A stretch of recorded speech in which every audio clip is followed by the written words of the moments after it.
اس طرح ایک اسلامی حکومت پر لازم ہے کہ وہ جب تک برسر اقتدار رہے اپنے تمام وسائل کو استعمال کرتے ہوئے نیکی کو پھیلائے اور بے حیائی اور برائی کو مٹائے۔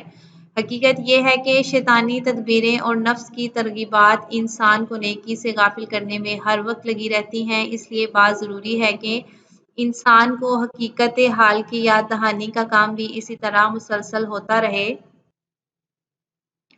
نیکی کی طرف بلانے کے لیے قرآن نے اسی لیے ذکر یا ذکرہ یاد دہانی کا لفظ بھی استعمال کیا ہے۔ اسلامی حکومت کے ذرائع ابلاغ کے لیے لازم ہے کہ وہ لوگوں کو نیکی کی طرف راغب کرنے اور بدی و بے حیائی سے روکنے کے سلسلے میں کوتاہی نہ کریں۔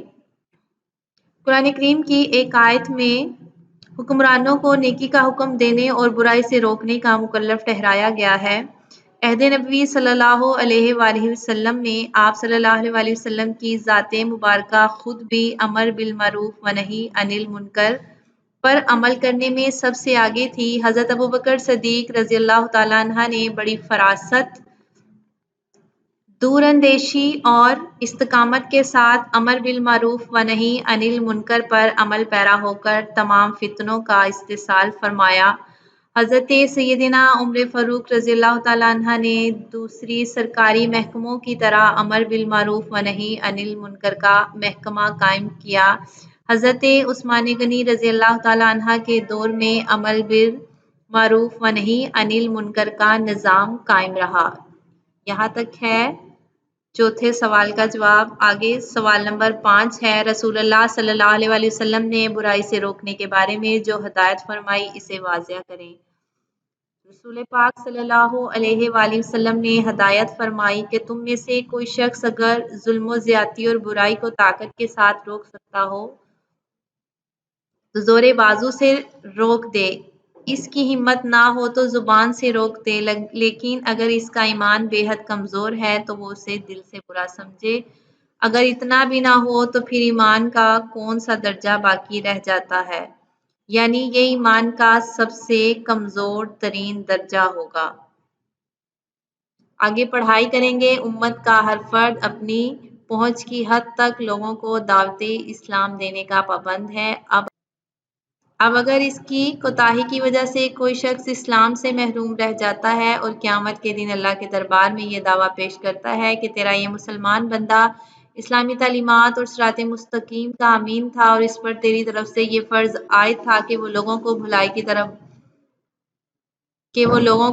کی طرف بلائے، لیکن اس نے مجھے کبھی نیکی کا حکم نہیں دیا، دین کی دعوت نہیں دی اور برائی سے نہیں روکا، اس لیے میری گمراہی اور برائی کا اصل ذمہ دار یہ ہے اور اسے اس بات کی سزا ملنی چاہیے، تو اس بات کا جواب ایک مسلمان کو ابھی سے سوچ رکھنا چاہیے۔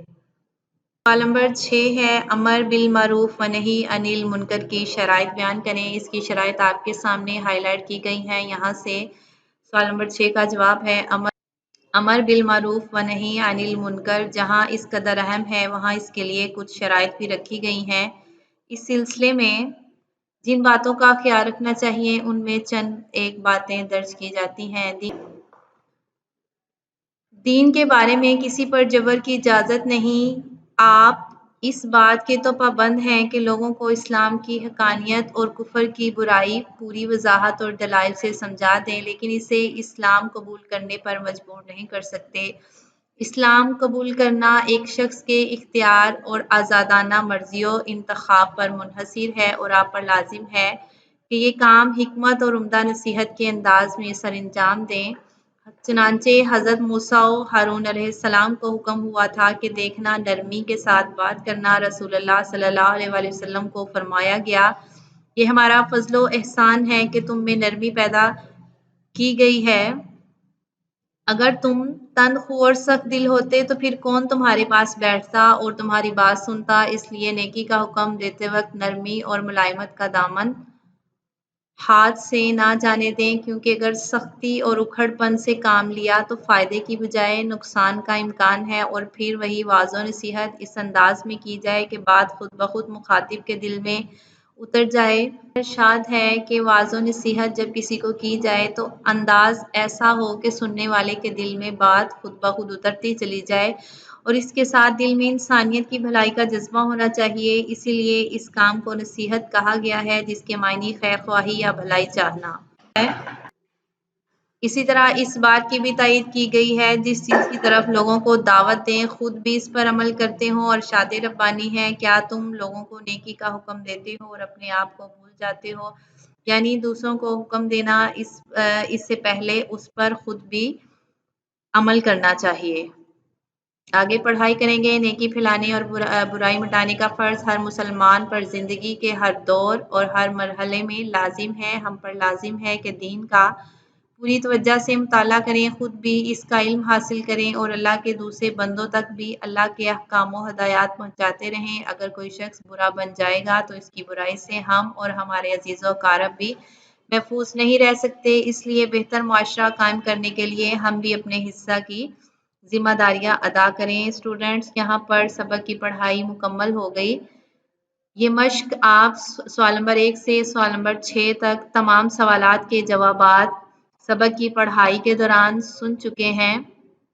آگے خالی جگہ پر کریں۔ امر کے معنی ہیں کسی کام کے کرنے کا حکم دینا، نہیں کے معنی ہیں کسی بات سے روک دینا۔ معروف وہ ہے جس سے آپ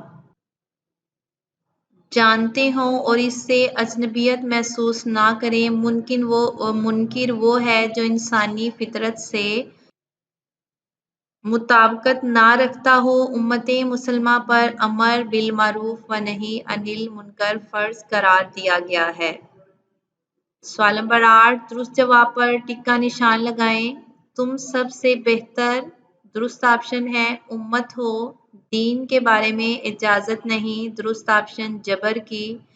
دل میں ہونا چاہیے انسانیت کی بھلائی کا نمبر 1 جذبہ۔ نیکی کی طرف بلانے کے لیے قرآن نے لفظ استعمال کیا ہے 1 آپشن ذکرہ۔ نصیحت اس طرح کی جائے کہ بات مخاطب کے اتر جائے۔ درست آپشن ہے دل میں۔ یہاں تک مشق اور سبق کی پڑھائی بھی مکمل ہوئی۔ اسٹوڈنٹس، آپ تمام مشقی سوالات کے جوابات لکھیں گے اور یاد کریں گے۔ تھینکس، اللہ حافظ۔